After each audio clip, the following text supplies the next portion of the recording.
Okay, so we always talk about fandom and we love to interview fans and fan accounts. If you've watched our Behind the Fan series, you know how much we love fans and uplifting them, but we feel like in order to do this, you need to know about us and why we're qualified to do this job and to work in fan engagement and our experiences with fandoms. So in this video, we're gonna tell you all about ourselves and our experiences in fandom and how we got to where we are today. Yes, because if you didn't already know, we are Superfans.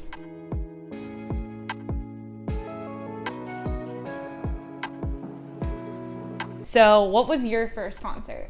My first concert that I can remember and that I have photographic evidence of was Taylor Swift's Fearless tour. And I was 8 or 9 and I went with my best friend at the time and her mom and then my mom and my sister. And I thought it was so exciting because we got to stay in a hotel overnight and go to the show. And I remember standing on the seats because I was so little. Yes, I remember that too. That's a pretty iconic first tour. Oh, heck yeah. The first one that I remember, I don't have photographic evidence, but I went to the Dixie Chicks show. Ooh. Yep, in Nashville. So this was their world tour. But the first one I think I have photographic evidence of was the Hilary Duff concert. Come on, Hilary Duff. I know. We got all those early 90s female icons. Who was the first artist that you remember being a super fan of? So for me, I feel like I've been a super fan my entire life. I don't feel like I can love something in a normal amount, especially when it comes to music. It was Hannah Montana first. I remember buying a Hannah Montana poster at the book fair, the Scholastic Book Fair, when I was literally in first grade. But throughout the years, I was known among the friend group as the fangirl and the one who had posters covering my room. I remember my mom when we were little, as our allowance for chores was we were allowed to buy Tiger Beat, because I definitely had all those posters on my wall. Because the first band I remember loving were the Jonas Brothers, and I saw the Hannah Montana Jonas Brothers tour. I think that was the first time I ever saw them in concert. It was a big deal because it was Miley Cyrus's 16th birthday and they brought out a cake and the Jonas Brothers sang happy birthday to her. So yeah, first band I remember loving, Jonas Brothers. I don't even know how many times I've seen them since, especially when you count them together broken up. I had a Jonas Brothers phase. Yes, didn't we all? Over the course of our life, we've been fans of lots of artists. Lots of artists. So many. It would be absolutely impossible. You'd be here for days if we listed all of them. But we're going to talk about some of the biggest ones. I feel like that had the biggest impact on us. So I guess this would kind of be who we stan still and who we have stanned for a long time. I think you probably know the answer to this if you watch literally any other YouTube video that I'm in. So my biggest stan is One Direction, specifically Harry, now that they're all solo. I do love all 5 of them just because I grew up with One Direction, and then also I love 5 Seconds of Summer. I feel like if you were a One Direction fan in 2013 or 2014, you were automatically a Five Sauce fan, but I also really love Five Sauce and have since 2013 and have never missed a single Five Sauce tour ever, and will not miss a single Five Sauce tour ever. Incredible. So those are my 2 big ones. I would also say Taylor Swift. I wouldn't necessarily consider myself a huge stan, but I would consider myself a pretty big Taylor Swift we know fan. All the words, the fan. Yeah, since Taylor was my first concert, and that was my first musical artist that I had a fandom bestie with. So Taylor is also very special to me. It's funny because you say that. I remember specifically, I moved to a new school in 5th grade, and that is how I became friends with the girls who I was friends with, was because we loved the Jonas Brothers. So yes, Jonas Brothers were definitely my first one I remember loving. I also remember absolutely loving Shania Twain when I was little. That was the first album I bought, so I very specifically remember that one. And then after Jonas Brothers broke up and did their thing and became absolutely obsessed with 1D, I just can't believe that we used to pay for one ticket and got to see all 5 members of One Direction and 5 Seconds of Summer in the same show. I wish I bought way more tickets to those tours. Same, because now I have to pay for all the separate ones, and it's that very is literally expensive. So we got our money's worth. They played in Nashville when Five Sauce opened up for 1D. So I was a 1D fan, then became a Five Sauce fan, like everyone else. And they opened up with the song 18 on my 18th birthday. So that was a really fun. Yeah. No one can tell you anything ever. Oh yeah, exactly. The first time I saw One Direction, I had heard about them because one of my friends had a British grandmother and she would like watch British TV. And she's like, oh my gosh, Sarah Beth, like, you're gonna love these boys. You have to check them out. And so, like, I was obsessed with 1D, like, when they were on The X Factor. And I very specifically remember when What Makes You Beautiful came out. And I was so excited. And I was in 9th grade at the time. And it was my first, like, dance at school. And at homecoming, I went up to the DJ and requested that they played What Makes You Beautiful. And they're like, what song? And the dude played it, and literally me and my friend were the only ones who knew the song in the entire gym. It was like early days. So 1D girly till the day I die. And then saw them open for Big Time Rush. That was the first time I saw them in 2012, yeah. Love Ed Sheeran. Was a big fan of him for a while. Still like him too. We just went to a show. It was Jonas Brothers, One Direction, Five Sauce were like the trio, the holy trinity of my fandom culture. I grew up as a believer before I was a Directioner. I thought that I would love Justin Bieber forever. And then I stumbled upon One Direction. Yeah. And that was the case with a lot of people though. Yeah, no hate to Justin. I just like 1D for life. The way that I found out about One Direction is actually pretty silly. As always, doing something I wasn't supposed to be doing. I was 11, almost 12. So One Direction's album had come out in the UK, but it was not out in America because if you don't know, One Direction released Up All Night 6 months later in the US than they did in the UK. So I was on Omegle as an 11-year-old.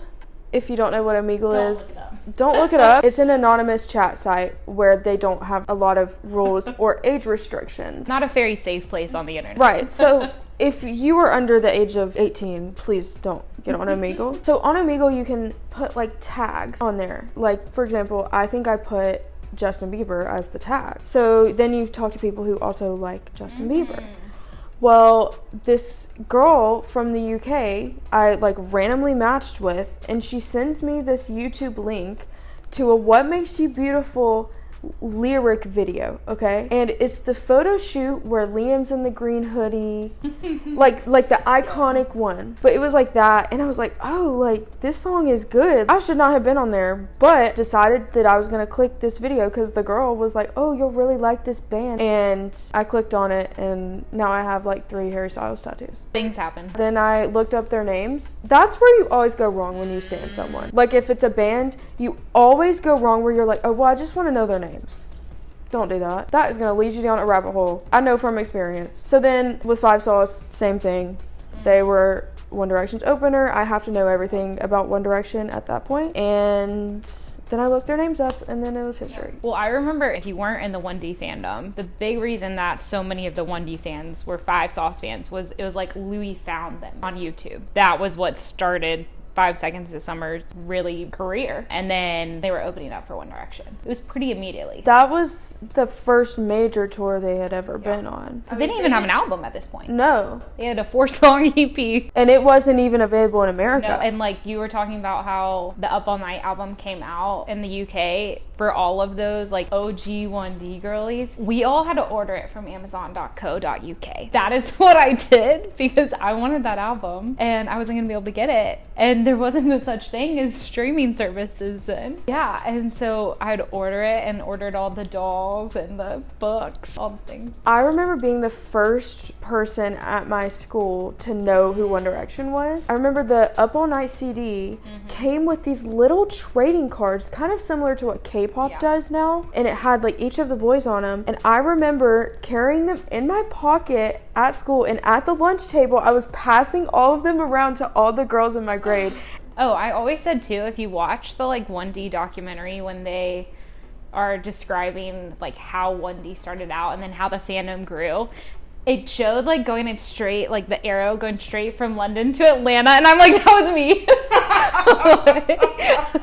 Just because I told everyone. And then they were the biggest boy band in the world. Yeah, so obviously you can tell we're 1D stans. So we both started as Superfans, still are Superfans, and now work in the music industry. And so we were trying to estimate how many concerts we've been to. How many do you think you've been to? On record that I can remember, it's like 75, but I feel like it's probably close to 100. Write a list of all the concerts you've gone to, because there's going to be a day where you don't remember. I have been to way too many shows. I just went ham in college on going to shows because I was so obsessed with music. I remember thinking in high school, like, oh yeah, I was the music obsessed one. And then I went to Belmont, which if you don't know is a big music school. And I was like, finally, people are gonna understand and love music just as much as I do. And I was still the fangirl. So I was like, okay. And so I think total, I've probably been to maybe around like 200, 300 shows. But also again, take it with a grain of salt. This is part of my job. So I've been to a lot of shows that I was working at. So I realized that is a very unique experience that I've had and should not be the norm, nor do I have that much money to buy that many concert tickets. Top 3 concerts of all time. Maybe it's not top 3, but like some of your absolute favorites. I think Take My Hand tour, Five Sauce. I think that was their best tour yet. I agree. Obviously, the Five Sauce show is probably going to top it. That was one of my favorite shows ever. Well, I have to say Love on Tour, obviously. Specifically, I think Harry's birthday show for me. If you don't know, I've seen Harry Styles 16 times. 16 now? Holy moly. Just start naming the cities. The cities I've seen Harry Styles in: Nashville, Atlanta, Chicago, New York, LA, Palm Springs, Paris, Amsterdam. Absolutely insane. I feel like the Eras tour. So Palm Springs birthday bash, Nashville, and then probably the Eras tour. It is such a hard question. It really is. I absolutely loved Love on Tour. That Take My Hand show, I went by myself and it was still one of my favorite concerts I've ever been to. It was so much fun. It was probably that 18th birthday show of One Direction, Five Sauce. Like that one's really up there. Five Sauce still gives me that feeling when I go today, but like being so excited. Probably Eras tour is up there. I think mine, when I think about my favorite concerts, like it's always about the feeling that I had at the show. And like one of my absolute favorites was going to see the first time I saw the Happiness Begins tour of the Jonas Brothers with my sister. We just had so much fun. We danced. The security guards were laughing at us because we were dancing so hard in the back of the pit. And it was just like a great little sister moment, reliving our like little sister years of when we loved the Jonas Brothers. I guess we need to talk about some of our favorite songs. Okay, One Direction. I know this right off the top. Where Do Broken Hearts Go? And Perfect. Wow, okay. Honorable mentions right now and the entirety of 4. For 1D, I would say I love Through the Dark. That's a bop. I love Change Your Ticket. I always think of the ones where they had the little things they were known for doing on stage when they were singing. Yes, so like we got the best song ever dance, like Teenage Dirtbag. Oh my god. Every single girl who loved One Direction was singing that song 24/7. There's so many good ones, honestly. They don't have a bad song. Maybe first album. It'll still have you bopping. Okay, Five Sauce. Waste the Night, Lie to Me, Tears. Also Five Sauce 5. I'm an Ashton stan, so that's why I love Tears, because he sings it. Waste the Night, that's been, I feel like, my favorite song for the longest. I love Moving Along. I really love More as well. I love Sounds Good, Feels Good. Like Jet Black Heart, who doesn't love that song? I will say I do love their Live from the Vault versions as well. Jonas Brothers, I love like OG Jonas Brothers songs. Like I'm going to the next tour and I cannot wait for like Just Friends, That's Just the Way We Roll, or Fly With Me. Honestly, shout out to Nick Jonas and the administration. So sweet. For Harry, there's no skips in his discography. Well, maybe Boyfriends, but I'm miserable, so yeah. Obviously Fine Line, because like duh, it's tattooed on my body. And then Daydreaming. I'm like the #1 Daydream fan. Like I just got this tattoo. It's like for daydreaming, so it's like a sun with rays that have stars on them. Only Angel is my fave off HS1. And Sunflower Volume 6. Honorable mention to Matilda, because it's just a beautiful song. I just don't necessarily relate to the situation. We'll do albums quick fire. One Direction 4, Five Sauce 5. Sonically and lyrically, it all flows very beautifully. Harry's House, always. I'd say One Direction. I think I'm gonna have to go Midnight Memories deluxe version. Five Sauce. I think I would go Five Sauce 5 too. It is just so good. Youngblood is a close second, I will say. I loved Sounds Good, Feels Good. Jonas Brothers. Honestly, I might just go with self-titled. There was no skips on that for me. Experience with fan pages. So like we mentioned a little bit earlier, I'm a little bit older than Carlin, so we have a little bit of a difference in the social media time. So I remember like the end of MySpace when that was popular. But then where I really hung out in my fandom heyday was Tumblr. That was where I spent way too much of my time and got invested in all of the Wattpad fanfics. And that was just literally Tumblr girl era. That was me. Like I said earlier, I got into One Direction when I was like 11, almost 12, so like 2012. And this was the beginning of Twitter. I was given unrestricted access to the internet as a child, which like probably wasn't the best thing ever, but it like made me into who I am. So I had a Twitter at age 9. Don't recommend that. But I think when I got into One Direction, I got into Twitter, and then the age of Tumblr came, and so I was on Tumblr. But I had a personal Twitter, and I still do have a personal Twitter that kind of doubles as like a stan Twitter. I do love how I feel like on Tumblr it was so much easier to make like different channels, which is so nice because I definitely had a like 1D only one. I had a One Direction fan account on Instagram because this is also when like Instagram was starting, and I had it on my iPod, girl, not even on an iPhone. An iPod Touch. An iPod Touch. And it was called People Going All the Way One Day. That is hilarious. What's your favorite fandom memory? I think either getting Callum's pick at Take My Hand tour, because it took me like literally almost 10 years to get anything from Five Sauce, or Love on Tour 2021 was really special to me, like my first Harry Barricade show, because I didn't get to go to Live on Tour. So I think the first Barricade show that I was at, I like saw him up close and I was like, whoa. It's like different when you see your favorite artist like standing right in front of you. And so that was like really special to me because it was one of the first shows like post-COVID. So I think that hearing live music, especially it being one of like your favorite artists back for the first time in like 2 years, I think that was just like really special. And I got to share it with my oldest like internet friend that I've known for like 10 years, who I met because of One Direction. What's your favorite? Honestly, I look back and I'm just like, man, I feel like it just reminds me of my peak fandom days when One Direction was opening up for Big Time Rush. My sister wasn't really a big One Direction fan at the time. They just came out with their album in the UK, not even yet in the US, so like no one knew about it. And I was forcing her. The concert was on her birthday and she was turning 13, I think, and I forced her to go wait at the radio station for like 8 hours with me to go try to meet One Direction. So that was a fond memory. And I think it's cool too because now it's like, okay, I have meetings across the street from that building all the time. I also will say like seeing One Direction in concert was crazy. I like begged and begged to go to One Direction. Like you were saying earlier, that feeling that you get of like just pure excitement is like no other. If you're a concert person, the reason that you keep going to shows and that people don't understand is because of the rush and the adrenaline that you get when your favorite artist comes on stage. There's nothing like it. See, I feel like for me too, and this goes into our next question of like what our favorite part of fandom is, my absolute favorite thing is when you are in an arena full of people seeing one of your favorite artists and you just actually take a second to look around the room and be like, there are tens of thousands of people who are all here because we like the same music and like we all have something in common. And I feel like music just, it naturally has this like power to bring people together that is so magical to me. I think when you have those moments when everyone's singing along the song and like the artist holds it out or like they stop singing and it's so powerful.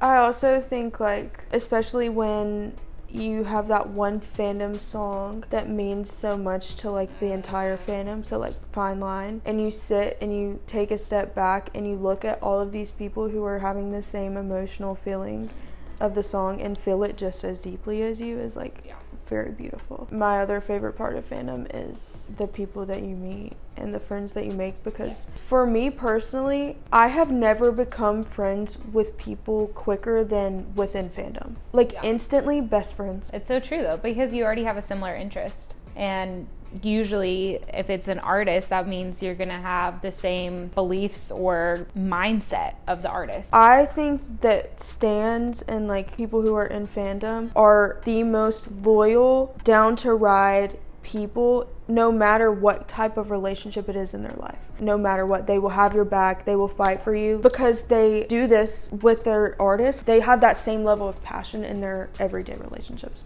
which I think is so cool. Oh, how fandom made us work in the music and the next show we're going to. So I have a unique experience on the fact that I grew up in Nashville and I went to high school in Atlanta, moved to Atlanta, and remember thinking I had no idea that it was weird to know artists. And so I have the unique perspective of being someone who was absolutely surrounded by the music industry and not realizing that it was abnormal to work in the music industry. I honestly cannot think of a day when I didn't want to go into music. So for me, it's really been a lifelong thing, and I feel like when I look back on my life and the experiences I've had, I just see so clearly how literally my life has led to this moment from like being a fan. I kind of feel like I have like the opposite of you. So I grew up in a super small town in Alabama. That's like really embarrassing to tell the internet. My family was never one to like go to shows. You know, my parents like listen to music, but it was like casual. My sister grew up as a Backstreet Boys fan, but not like a super fan. So I think that when I came along and I was just like head over heels in love with music and had this like super fan, like fangirlness to me, my family kind of didn't know what to do with me. They never do. Yeah, and like growing up in a small like southern town, if you are not from the South, it's very like judgmental and everyone like follows the same like trends and stuff. And so I always felt like I was outcast because of my like experience with fandom, because no one else around me was like that. And so kind of just started doing my own thing and like didn't really care about it, because I was like, I'm gonna love One Direction whether people tell me that they look like girls or that they hate them. Like, I don't really care. And I always wanted to work in the music industry because that's what my passion was, and I always knew that I wanted to work in something I was passionate about. But I didn't know that you could actually go and work in the industry. Like, I was like, I don't know how to do that because no one around me knew how to do that. So I felt really stuck for a long time until I was in high school, and I was watching a random YouTube video one day, and this girl was like vlogging, and she was like, oh, like I'm about to go to this university for a music business degree. And I said, hello? I didn't know that that was a thing. And so I looked it up, and I looked up Belmont, and I was like, oh, that's pretty cool. And I told my parents, I said, this is where I want to go, and I want to apply here, and I want to apply to a backup school, and if I don't get into here, I will probably hyperventilate. And so we went and visited, and I literally told them, I was like, I'm not going to school anywhere else, like this is where I'm going to school. And they said, okay. And I went to school for music business and got a music business degree. And then I started interning at With the Band. And then Sarah Beth just never got rid of me because now I work here full time. So yeah, we did really kind of have opposite stories, because I feel like that's the thing, though, is I know I was a rare case of actually knowing that the music industry existed, because I think most people at home just think there's an artist and that's it. Yeah. They don't really understand that there's people working behind the scenes. Growing up, I always like kind of figured out early on that I was like not normal with like the way I liked music, because I wanted to know their whole team. I wanted to know their touring schedule, like the routing, like I wanted to know all of it. And that's like that's not normal. But it's okay, we've made careers out of it, so it's great. Last question, what show are you going to next? I'm going to see Louis Tomlinson. That'll be fun. In New York City, the closing show of his North American tour. This video will be posted after I see him, but I guess technically after this video is out, my next show will be Five Sauce show. I think my next show that I have tickets to is Jonas Brothers Yankee Stadium, August 12th.